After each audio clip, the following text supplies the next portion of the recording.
nous allons nous intéresser ce matin à cette lecture d'Ésaïe, les 6 commandements d'Ésaïe. Vous connaissez les 10 commandements de Moïse, mais connaissez-vous les 6 commandements d'Ésaïe? Ésaïe 33, au verset 13, la tradition juive nous dit que il y a des passages clés comme ça dans l'Écriture, des prophètes qui ont reçu la révélation de la loi de l'Éternel de manière forte. Alors Moïse, on sait qu'il a reçu, lui, la Torah dans son ensemble, 613 commandements. Mais il a aussi reçu les 10 commandements, les tables de la loi. Et ce qui est très intéressant, c'est que certains prophètes ont reçu comme ça des paroles. Et Jésus lui-même l'a dit en disant, voilà les commandements qui résument la loi. Il y en a 2. Tu aimeras le Seigneur ton Dieu de tout ton cœur, de toute ton âme, de toute ta force, de toute ta pensée. Et ton prochain comme toi-même. 2 commandements. Ésaïe, lui, il l'a fait en 6 commandements qui résument la loi, qui résument tout ce que Dieu désire. Ésaïe 33, donc, verset 13. Vous qui êtes loin, écoutez ce que j'ai fait. Et vous qui êtes près, sachez quelle est ma puissance. Les pécheurs sont effrayés dans Sion. Un tremblement saisit les impies. Qui de nous pourra rester auprès d'un feu dévorant? Qui de nous pourra rester auprès des flammes éternelles? Celui qui marche dans la justice et qui parle selon la droiture, qui méprise un gain acquis par extorsion, qui secoue les mains pour ne pas accepter un présent, qui ferme l'oreille pour ne pas entendre des propos sanguinaires, et qui se bande les yeux pour ne pas voir le mal. Celui-là habitera dans les lieux élevés. Des rocs fortifiés seront sa retraite. Le pain lui sera donné, et l'eau lui sera assurée. Tes yeux verront le roi dans sa beauté, ils contempleront le pays dans toute son étendue. Amen. Si vous les comptez, vous verrez qu'il y a 6 commandements, 6 indications d'Ésaïe pour savoir qu'est-ce que Dieu attend de nous. Mais avant cela, il y a une magnifique image dans ce passage. Une magnifique et en même temps une terrible image. Est-ce que vous l'avez vue? Une image de la présence de Dieu. C'était quoi? Le feu dévorant. La présence de Dieu est comparée à un feu dévorant. Et c'est Moïse qui lui-même, il a enseigné ça. Il y a un verset dans la parole qui le dit. L'Éternel, ton Dieu, est un feu dévorant. On aime bien se souvenir, oui, Dieu est amour, etc. Et c'est vrai, Dieu est amour, mais c'est un amour brûlant, un amour vivifiant, un amour puissant, et un amour qui ne transige pas. D'ailleurs, la suite, c'est Dieu est un Dieu jaloux. Pas la jalousie malsaine des hommes, mais la jalousie pure et sainte et droite de Dieu qui, parce qu'il a tout donné pour nous, il s'attend à ce qu'on lui donne tout également, en retour. Et l'image de la présence de Dieu, c'est ce feu dévorant et ce feu éternel. Ben oui, Dieu ne change pas. Il ne peut pas changer sa nature. Et ce qu'il était au commencement de la Genèse, il sera toujours le même à la fin dans l'Apocalypse. C'est la même chose à la fin des temps. Dieu est le même, son amour continue de brûler pour nous. Et Moïse, il savait de quoi il parlait, parce que comment Dieu s'est révélé à Moïse, vous vous souvenez? Le buisson ardent. Un buisson qui se consumait, il était intrigué, il voyait de loin cette lumière, il sentait petit à petit la chaleur, et puis à un moment donné, il a tellement été saisi par la présence de Dieu, qui était manifestée par ce buisson ardent, qu'il ne se consumait pas. Le feu brûlait, mais le buisson ne se consumait pas.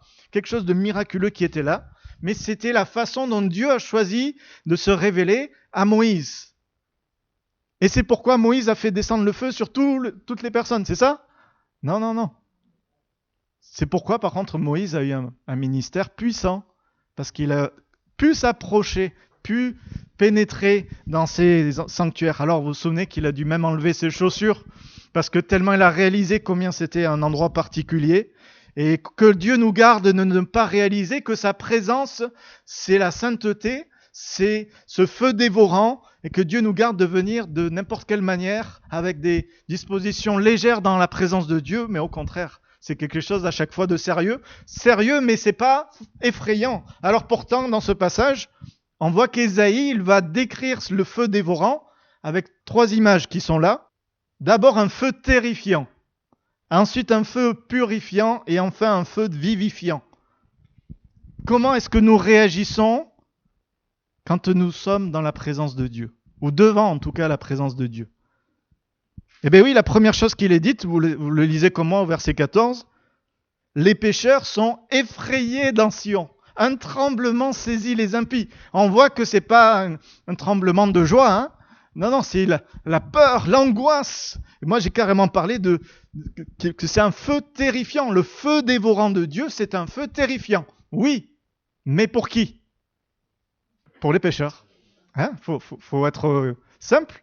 Les pécheurs sont effrayés. Les impies tremblent.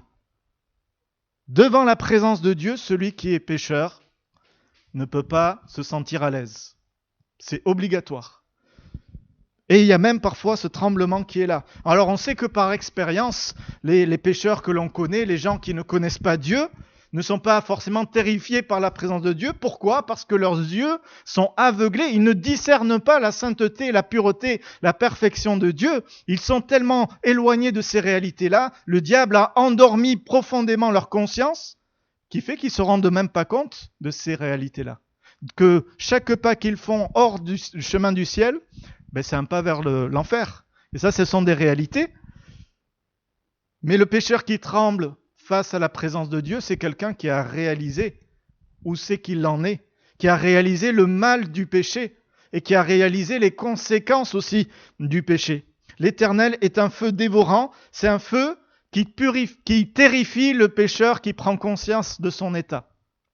Et à cette parole, on peut se dire, oui, je sais ce que c'est, je l'ai vécu, on l'a tous vécu. Quand on s'est approché du Seigneur et que la sainteté de Dieu nous est apparue, l'image de la sainteté de Dieu et de l'amour de Dieu, c'est la croix. Quand on a réalisé, et ce chant qui est merveilleux nous dit, quand je songe à l'infâme croix, quand j'ai réalisé ce que Jésus a dû payer à cause de mon péché, oui, face à la sainteté de Dieu, je suis obligé de trembler. Je ne peux pas rester indifférent. Ou alors ça veut dire que je n'ai pas compris le message. Ça veut dire que je n'ai pas capté l'amour de Dieu et la profondeur de sa grandeur. Mais par la grâce du Seigneur et son Saint-Esprit, j'ai les yeux qui se sont ouverts. Nous avons eu les yeux qui se sont ouverts. Et oui, la première réaction face à la présence de Dieu, c'est qu'on tremble. Seigneur, je mérite d'aller en enfer. Je mérite la mort à cause du péché. Le salaire du péché, c'est la mort. Vendredi, on lisait ce psaume qui nous rappelait qu'il n'y a pas un juste, pas même un seul. Ça veut dire qu'on n'est pas là en train de rire des autres parce que nous, on est sauvés, on n'est plus pécheurs, on ne tremble plus. Non, on sait ce que ça veut dire trembler devant la présence de Dieu. Et c'est avec beaucoup de compassion qu'on regarde ce monde qui ne se rend pas forcément compte de ce qui se passe. Et notre prière ce matin, c'est de dire, Seigneur, fais trembler les pécheurs, ouvre la conscience des personnes, qu'elles se rendent compte. Nous, on voudrait les convaincre par nos paroles, mais on sait que ça ne marche pas. Mais Seigneur, toi, tu es capable de faire trembler le pécheur. Tu es capable de faire comprendre le danger que c'est que d'emprunter la voie du péché. L'Éternel est ce feu dévorant qui veut bénir. Et vous avez vu que ce verset 13 qui parle à ceux qui sont au loin. Vous qui êtes au loin, écoutez, et puis vous qui êtes près. Qui c'est ceux qui sont au loin? Ce sont qui? Les païens. D'accord? Et dans le contexte de ce passage, vous savez que ce passage d'Ésaïe a été écrit dans le contexte, alors c'est soit un petit peu avant ou un petit peu après, le moment où Israël, Jérusalem particulièrement, a été assiégée par l'armée de l'Assyrie. D'accord?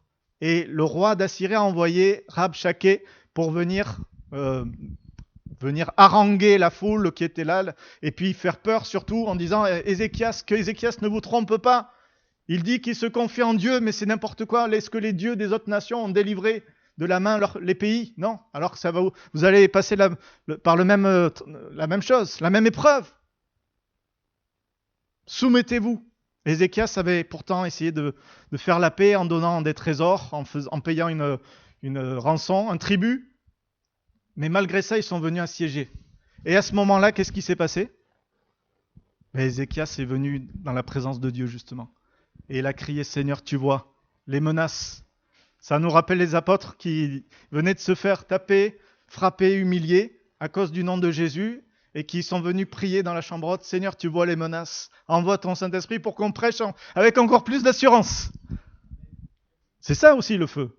Le feu de l'Esprit qui vient en nous. Mais là, pour les païens qui étaient opposés, ils ne connaissaient pas. D'ailleurs, quand on écoute le discours de ce monsieur qui vient haranguer le peuple d'Israël à Jérusalem, on voit très bien qu'il ne connaît pas Dieu.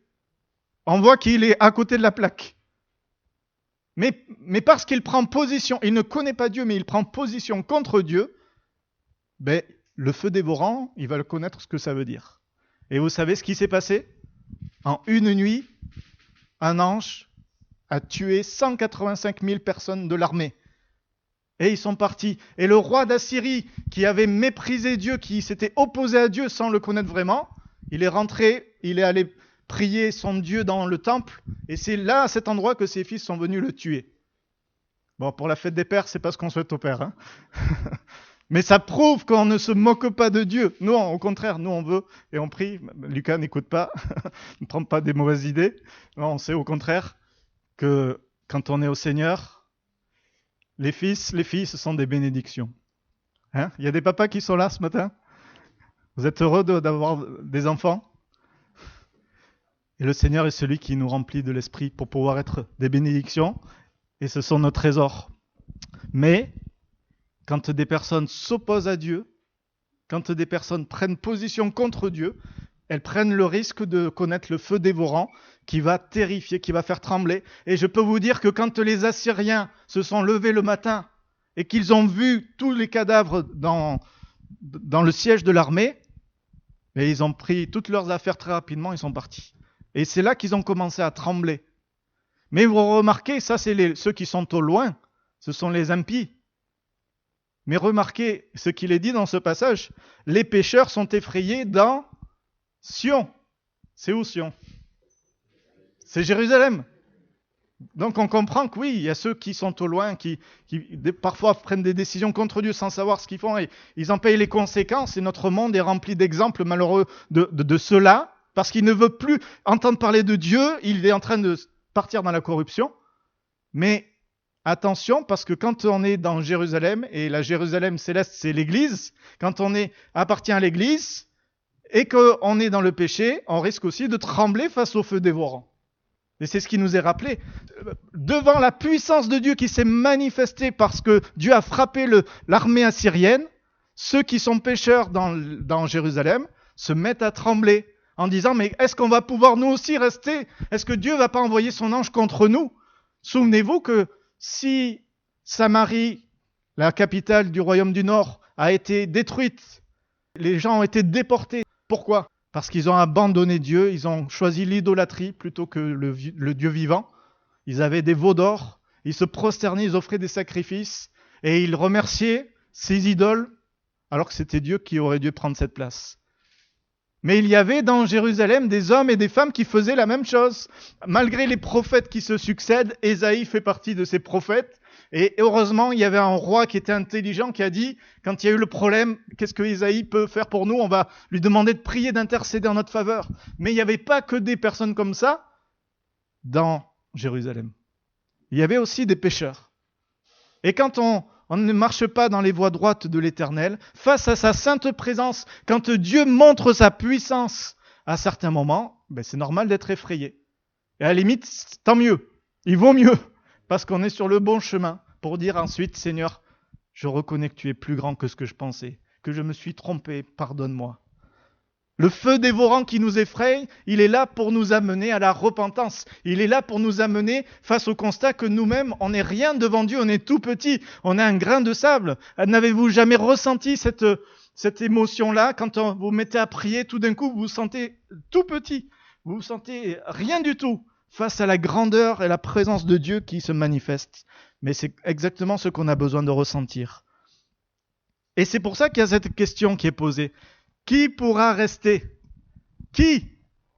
C'est quoi la réponse ? Personne. Humainement, et c'est ce que Jésus a dit, aux hommes, c'est impossible.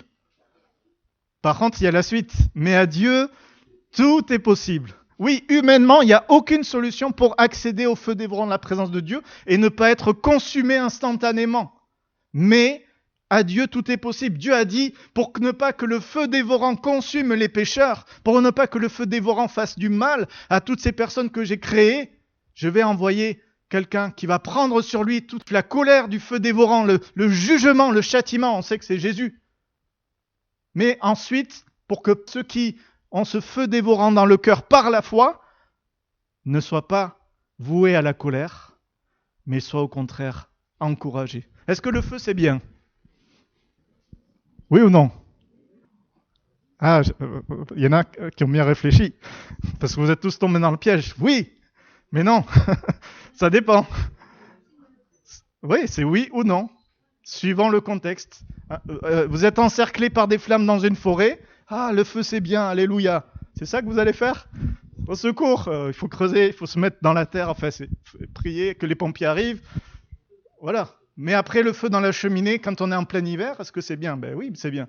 Le feu sous la marmite pour chauffer les aliments, c'est bien.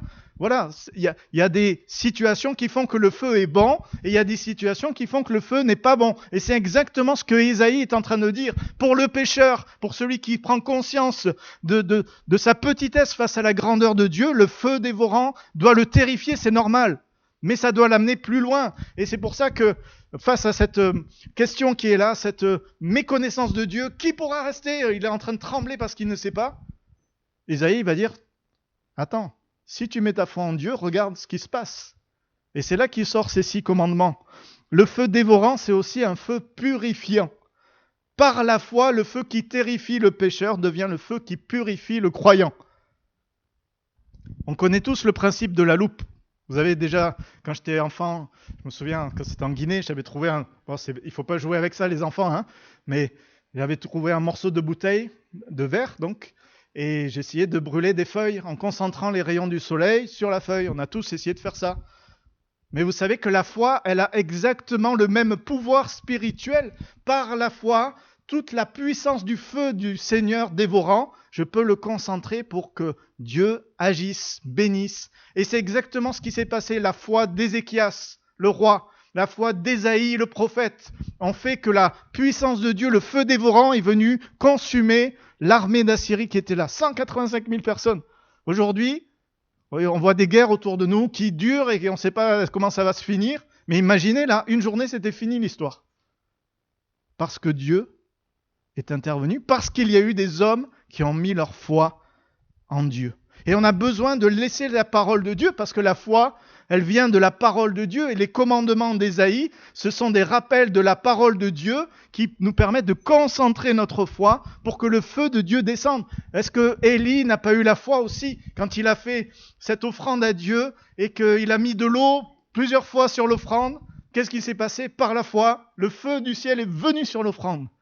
Parce qu'il avait compris ce que ça voulait dire, de pouvoir s'approcher du feu dévorant.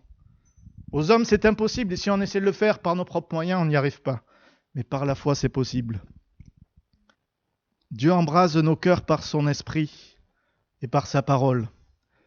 Vous vous souvenez ce qu'ont dit les disciples d'Emmaüs? Vous savez, des fois, on cherche des choses spectaculaires. Mais les disciples d'Emmaüs, ils n'ont pas vu de miracle. Ils ont juste entendu Jésus parler de la loi des prophètes qui racontait ce que le Messie devait faire. Qu'est-ce qu'ils ont dit? Ouais, c'était une belle histoire, c'était gentillé, c'est ça. Notre cœur brûlait au-dedans de nous lorsqu'il nous racontait les Écritures. Notre cœur brûlait au-dedans de nous. Frères et sœurs, on peut lire la parole sans que notre cœur brûle. Et c'est combien c'est triste. Mais béni soit le Seigneur, si on a un cœur disposé, à chaque fois qu'on ouvre la parole et qu'on prie Saint-Esprit, parle-moi, le Saint-Esprit vient brûler, consumer notre cœur par sa parole. Et j'espère qu'en lisant ces 6 commandements d'Ésaïe, c'est ce qui se passe. Ça ne vous laisse pas de marbre, mais il y a quelque chose qui est en train de se passer en disant, mais peut-être que je n'ai pas encore progressé à ce niveau-là. Seigneur, aide-moi, j'ai besoin d'avancer. C'est quoi les 6 commandements? Verset 15, celui qui marche dans la justice, celui qui parle selon la droiture, celui qui méprise un gain acquis par extorsion, celui qui secoue les mains pour ne pas accepter un présent, celui qui ferme l'oreille pour ne pas entendre des propos sanguinaires, celui qui se bande les yeux pour ne pas voir le mal. Amen. C'est celui-là qui peut rester auprès du feu dévorant. Et parce que quand on accède par la foi à la présence de Dieu, qu'est-ce qui se passe? Son feu nous transforme. On n'est plus brûlé par la terreur du feu dévorant, mais on est transformé, changé. Alors oui, des fois ça fait mal, hein. Des fois ça fait mal, mais c'est nécessaire pour que le mal soit enlevé de nous. Le Seigneur permet. La Bible nous dit que l'épreuve, c'est comme une fournaise qui épure notre foi. Amen. Oui, on peut dire amen, même si c'est un amen compliqué, mais on doit dire amen. Seigneur, je reconnais. Ça ne veut pas dire que c'est facile, ça ne veut pas dire que tout est rose, ça ne veut pas dire qu'on ressent rien, ça ne veut pas dire qu'on n'est pas fatigué, des fois lassé. Non, il faut être clair, hein, honnête. D'ailleurs, c'est quoi le deuxième, ça nous dit, parler selon la droiture, on va y venir, mais il faut être vrai devant Dieu. Mais d'abord, ça commence par celui qui marche dans la justice. Premier commandement, nous devons marcher dans la justice. La plus grande protection du croyant, ce n'est pas de voir des miracles, c'est de marcher dans la voie de la justice, jour après jour. Je connais des gens qui ont vécu des miracles extraordinaires, ils ont vécu des guérisons spectaculaires et qui ne connaissent plus Dieu. Ils sont partis. Et je connais des gens qui n'ont pas vécu de grandes guérisons, mais qui ont choisi de marcher, de faire confiance dans le Seigneur tous les jours, et ils sont encore là. Alors, il y en a qui ont connu des grands miracles et qui sont là aussi, hein. Mais regardez l'image, l'exemple du peuple d'Israël. Est-ce que le peuple d'Israël a vu des miracles, quelques-uns, hein, les plus grands, hein. Si on peut dire qu'il y avait des grands miracles, mais ils en ont vu. Les 10 plaies d'Égypte, déjà, c'est pas mal. Juste ça, c'était suffisant. La mer qui s'ouvre en deux, la colonne de fumée, de feu, etc. Il n'y a eu que des miracles. Ils ont vécu que des miracles. Résultat, rien en fait. Pas de résultat parce que toute leur vie, ils ont continué de murmurer, de regretter ce qu'ils avaient en Égypte, de tourner les yeux vers le passé et de ne pas se rendre compte qu'il y avait un avenir radieux devant. Ils sont restés esclaves toute leur vie. Pourquoi ? Parce qu'en fait, ils n'ont pas choisi de trembler devant Dieu. Ou ils ont tremblé, mais sans vouloir s'approcher davantage. À un moment donné, Dieu voulait les bénir, Dieu voulait qu'ils aient la crainte. Et ils ont dit, oh là là, c'est trop difficile, la montagne embrasée, ça nous fait peur. Vas-y Moïse, toi vas-y, nous on reste là. Exactement ce qu'il ne faut pas faire. Oui, ils étaient ces pécheurs effrayés, mais ils ont choisi de reculer au lieu d'avancer. Moïse aussi, il était un pécheur effrayé quand il a connu le buisson ardent, mais il s'est approché. Dieu lui a dit, je t'envoie. Oh non Seigneur, je ne peux pas, je ne sais pas faire ci, je ne sais pas faire ça. Mais est-ce que Moïse a dit, je recule ? Il a dit, Seigneur, aide-moi, j'ai besoin de toi. Et Dieu a pourvu. Frères et sœurs, comment réagissons-nous face à la présence de Dieu comme ce feu dévorant ? Nous devons marcher dans la justice. Est-ce que mon prochain pas est juste ? Et vous savez que le pas dont il est question, c'est notre vie en fait. Mes pensées. Est-ce que ma pensée est juste ? Est-ce que ce que je dis est juste ? Est-ce que ce que je fais est juste ? Est-ce que ce que je veux est selon la justice de Dieu ? Se poser ces questions continuellement, c'est comme ça qu'on est capable d'avancer dans la justice, en sachant bien sûr que c'est le Saint-Esprit qui nous en donne la capacité. Celui qui parle avec droiture. L'importance primordiale de dire des paroles droites. Ça veut dire quoi ? Des paroles vraies et pas mensongères. Vous savez, on est dans un monde aujourd'hui où on a le droit de dire des mensonges si ça nous arrange. Mais la Bible nous dit que tes paroles soient droites. Des paroles honnêtes et pas des paroles d'apparence. Vous savez, à l'église, on va éviter de mentir souvent, mais par contre, on peut essayer de donner une façade, de montrer aux gens qu'on vit des choses qu'en fait on ne vit pas vraiment. Mais ça sert à rien ça, parce que devant Dieu, il le voit. Autant être honnête, quand je suis fatigué, ne disons pas je suis en pleine forme, mais disons je suis fatigué, prie pour moi mon frère. Vous comprenez ? Il y a des personnes, on sait, qui passent par des situations très très très très difficiles et elles veulent dire que tout va bien.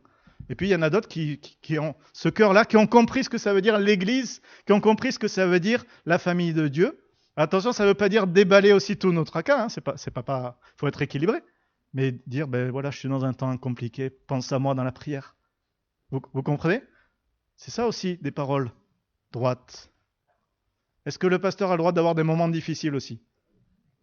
Ah non, il n'a pas le droit. C'est interdit. C'est un homme de Dieu, il doit être toujours à 100%. Oui, mais c'est un homme. Avant d'être un homme de Dieu, c'est un homme. Et en fait, on est tous logés à la même enseigne. Et bien sûr que je ne vais pas passer ma vie à vous expliquer tous mes tracas. Mais notre devoir, c'est de prier les uns pour les autres et de dire Seigneur, viens à mon secours. Et je peux vous dire qu'il y a des moments où c'est facile et puis il y a d'autres moments où c'est plus compliqué. Mais ce qui est remarquable, c'est qu'on a toujours le même Dieu qui est présent. On a toujours la même ardeur du feu dévorant qui est là. Et cette ardeur de ce feu qui brûle, elle veut se communiquer à notre cœur pour qu'on soit encouragé. Et à chaque fois qu'on passe par ce moment-là de difficulté, je peux vous dire que dans la présence de Dieu, on trouve tout ce dont on a besoin pour être revigoré. Des paroles spirituelles et non émotionnelles. Vous savez, Jérémie, à un moment donné, et Jérémie n'est pas tellement éloigné dans le temps d'Ésaïe, il va parler des faux prophètes, qui disaient, il dit, en parlant donc des faux prophètes, il fortifie la main des méchants. Vous savez, quand quelqu'un agit mal et qu'on lui dit c'est bien, ou alors qu'on lui dit c'est pas grave, de peur de le blesser, on n'a pas une parole droite. Parce que notre parole doit être vraie. Ça ne veut pas dire qu'on doit tomber sur les gens pour les démonter parce qu'ils ont désobéi ou ils ont fait quelque chose de mauvais. Non, non, il faut le faire avec amour.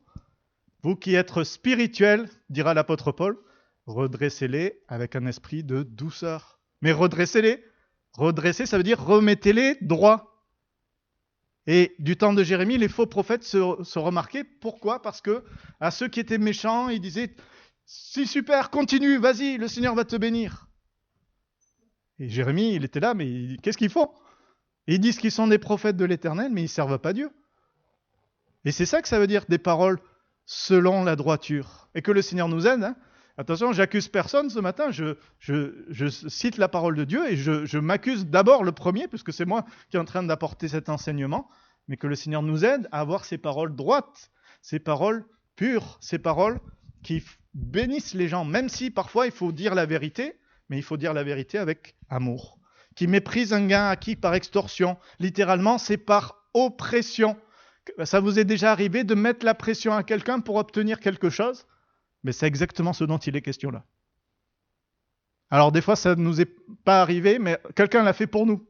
Ils nous mettent la pression pour qu'on fasse quelque chose pour eux. Mais ça, c'est pas spirituel. Le Seigneur nous dit, le commandement d'Ésaïe nous dit de mépriser un gain acquis par extorsion. Quand on nous met la pression, ne cédons pas. Est-ce que Dieu nous met la pression ? Non. Dieu est le Dieu qui invite. Et même si on sait que la personne fait n'importe quoi, qu'elle va n'importe où, mais on l'invite. Mais après, c'est son choix, on ne peut pas choisir à sa place. Que le Seigneur nous aide à aller dans ces réalités-là. Ne pas chercher son intérêt en regardant les personnes, mais au contraire être des serviteurs et des servantes. Celui qui secoue les mains pour ne pas accepter un présent. Ne pas se laisser acheter, influencer. Vous savez, il y a des personnes qui essayent de manipuler comme ça. On joue sur les sentiments pour pouvoir les mettre de notre côté comme ça. Non, non, non. On veut être droit. Alors là, ça parle carrément des pots de vin. Hein. Et ça concerne les personnes qui avaient un pouvoir de justice. Vous savez, le juge, on lui glisse un billet sur la table pour qu'il donne le jugement en notre faveur. Mais on peut transposer ça à la vie courante hein, facilement. Que le Seigneur nous garde de ces attitudes. Celui qui ferme les oreilles pour ne pas entendre des propos sanguinaires. Combien cette parole est importante. C'est un verset qui m'a frappé quand je l'ai lu la première fois. Parce que je me suis rendu compte qu'il y avait des fois, je tolérais d'écouter des propos méchants. Et je ne faisais rien. Et ce verset, il est là pour dire, attention, quand quelqu'un te parle mal de quelqu'un d'autre, ferme tes oreilles. Alors, vous êtes comme moi, j'ai cherché le mode d'emploi du corps, j'ai pas trouvé de bouton qui fermait le tympan. Mais j'ai compris que c'était une image pour dire, stop cette situation. On n'a pas le droit de laisser quelqu'un nous parler mal de quelqu'un d'autre pour le dire du mal. Vous savez, la médisance, c'est dire du mal dans le but de nuire à la personne. Si la personne me rapporte une situation, et en tant que pasteur, je peux vous dire que ça m'arrive souvent, qu'on me rapporte des situations qui ne sont pas élogieuses, mais dans le but, c'est de construire, c'est de reprendre la personne, de l'aider. Là, c'est pas de la médisance. Hein. D'accord ? Il y en a, ils disent « Ah non, je ne veux pas médire, telle personne a fait quelque chose de très mal, je ne veux pas le dire au pasteur. » Non, non, ça, c'est pas de la médisance, ça, c'est de l'inconscience aujourd'hui. Vous savez, il y a des personnes, je peux vous dire ça, c'est terrible, des personnes qui ont été condamnées parce que dans des églises même, ils ont vu des gens pédophiles faire des choses horribles et ils n'ont rien dit parce qu'ils ont dit « Oh, je ne veux pas médire. » Frères et sœurs, il faut être... devant la justice, la justice du monde, c'est un tort déjà. C'est légalement pénable. Donc, spirituellement, soyons sérieux. Par contre, quand il s'agit de dire du mal d'une personne qui n'est pas là, ça c'est la médisance. Et je veux fermer mes oreilles. Et je veux laisser le Seigneur purifier mon corps. On voit bien que c'est pas que les oreilles, juste après c'est les yeux, c'est la même chose. Dans le temps que nous vivons, l'ennemi essaye de pénétrer notre cœur par tous les moyens. C'est pour ça que Salomon va donner ses conseils. Garde ton cœur plus que toute autre chose. Garde ton cœur plus que toute autre chose, car de lui viennent les sources de la vie. Ferme les yeux quand il y a du mal qui est devant toi. Jésus a dit même, arrache ton œil si c'est un risque de péché. Alors, on comprend bien que ce n'est pas des choses à prendre à la lettre, mais c'est des réflexions intelligentes à avoir sur notre propre vie. Qu'est-ce que je regarde? Qu'est-ce que j'entends? Qu'est-ce que je dis? Qu'est-ce que je fais? Est-ce que je suis en train d'honorer Dieu? Si ce n'est pas le cas, Seigneur, que ton feu dévorant vienne et purifie mon cœur. Quand je cite ces paroles, le but, c'est bien sûr de laisser la parole purifier notre cœur. Laissons le feu dévorant de Dieu purifier notre âme. Et ce que l'on voit dans la fin de ce passage, c'est que le feu dévorant, c'est aussi un feu vivifiant. Dieu bénit l'homme ou la femme qui va se laisser purifier.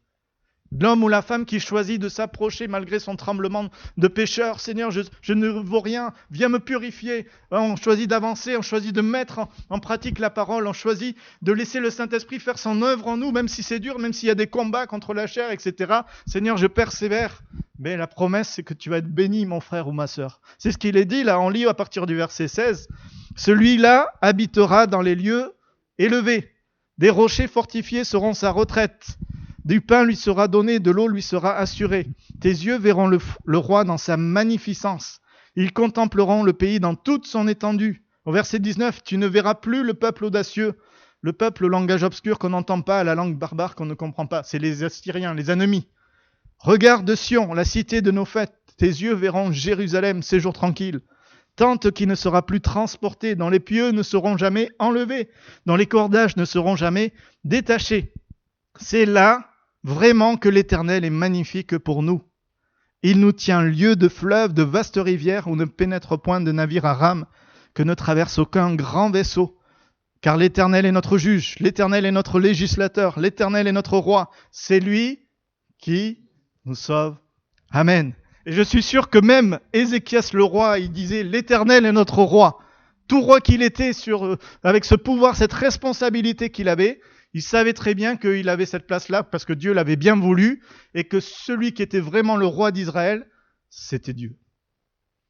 Mais vous voyez, alors on pourrait prendre 2 heures à expliquer chaque verset, on ne va pas le faire, il n'y a pas le temps, mais regardez les promesses qui se rattachent à celui qui laisse le feu de Dieu purifier son cœur et vivifier son âme.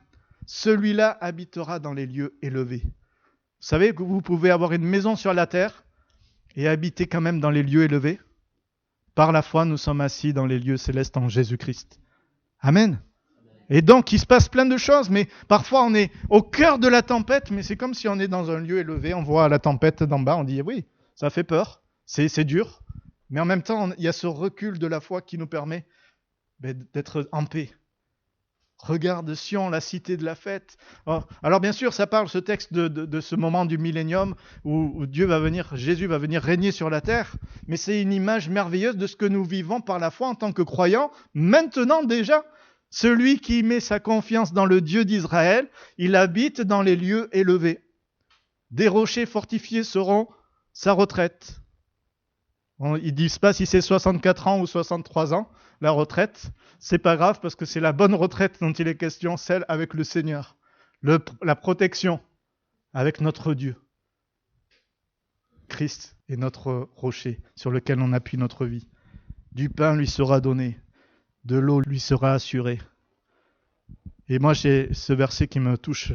Tes yeux verront le roi dans sa magnificence. Vous voulez voir le roi dans sa magnificence ? Oui, je le verrai un jour dans le ciel. Oui, c'est vrai. Mais je veux le voir maintenant. Moi, je veux le voir maintenant. Et il est dit, c'est là que l'Éternel est magnifique pour nous. Seigneur, je veux te voir magnifique. Je veux voir cette magnificence de mon roi dans ma vie. parce que je choisis non pas juste de trembler face au feu dévorant, mais de m'approcher, d'aller plus loin, de laisser ce feu venir à l'intérieur par la foi. Seigneur, je ne veux pas vivre une vie chrétienne morne, terne, je veux vivre une vie chrétienne ardente. Soyez fervents d'esprit, est-il dit, parce que le feu du Seigneur qui a brûlé sur la croix, le feu de la colère, par la foi, il se transmet à notre cœur et ça devient un feu de ferveur, un feu de zèle. Le zèle de ta maison me dévore, dira le Seigneur Jésus. Oui, le feu dévorant nous amène à être dévorés par cette ardeur, par cette réalité. Dans les psaumes, il est dit, mon cœur brûlait au-dedans de moi, un feu intérieur me consumait et la parole est venue sur ma langue. Est-ce que nous parlons poussés par le feu du Seigneur ou est-ce que nous disons tout ce qu'on a envie de dire? Que le Seigneur nous aide ce matin à nous approcher de lui. On va fermer les yeux. Que le Seigneur nous aide à faire la part entre ce qui est de son feu et ce qui est des sources lumineuses de cette terre, qui semblent avoir une lueur à certains moments, mais qui ne sont rien comparées à la puissance, à la grandeur, à la sainteté du feu de notre Seigneur. Oh, ce matin, je veux m'adresser à quelqu'un qui est en train de trembler parce qu'il est comme le pécheur dans Sion. Il est dans le peuple de Dieu, mais il y a un péché qui est là, que vous connaissez. Ne restez pas avec votre tremblement, votre gêne. Laissez au contraire le Saint-Esprit vous amener peut-être à trembler davantage. Et surtout, venez avec repentance devant votre Dieu. Il est celui qui pardonne. Lisez la fin du chapitre, vous verrez qu'il est question de pardon pour Jérusalem.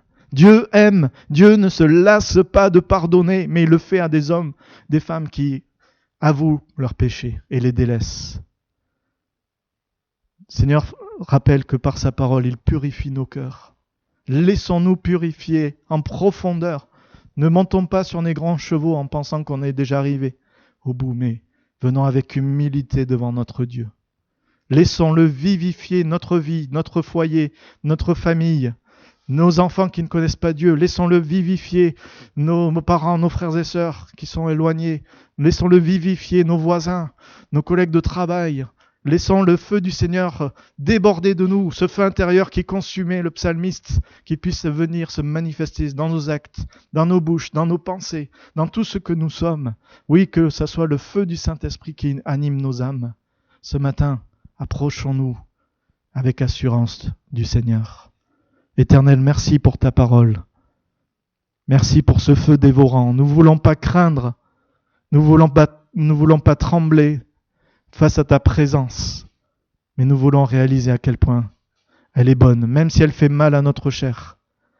Elle fait mal à cette portion de nous qui est terrestre, mais elle nous ramène toujours plus près de toi. Seigneur, merci pour ce feu dont tu nous imprègnes ce matin. Et comme nous l'avons chanté, viens par ton feu, Seigneur, brûler l'offrande que nous sommes. Prends tout de nous ce matin, Seigneur. Tu vois la timidité, tu vois la négligence, tu vois parfois même le mépris inconscient de ta personne. Que ton feu vienne brûler tout cela. Et donne-nous, Seigneur, d'être des hommes, des femmes remplis de cette flamme. Et qui, malgré les circonstances, malgré les tempêtes, malgré même parfois les larmes qui sont là sur nos visages, garde toujours cette confiance en toi. Tu es le Dieu qui peut tout. Aide-nous, Seigneur, à fermer nos oreilles. Aide-nous à fermer nos bouches. Aide-nous à fermer nos yeux quand les situations l'exigent. Aide-nous à avoir cette sensibilité, cette sagesse spirituelle en réalisant la portée de tout ce que nous faisons. Parce que notre désir, c'est que, alors que ton feu va brûler en nous, nous soyons la lumière de ce monde.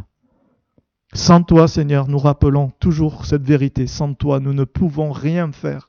Aux hommes, c'est impossible, mais à Dieu, tout est possible. Manifeste-toi dans la vie de chacun en particulier. Ce matin, Seigneur. Amen.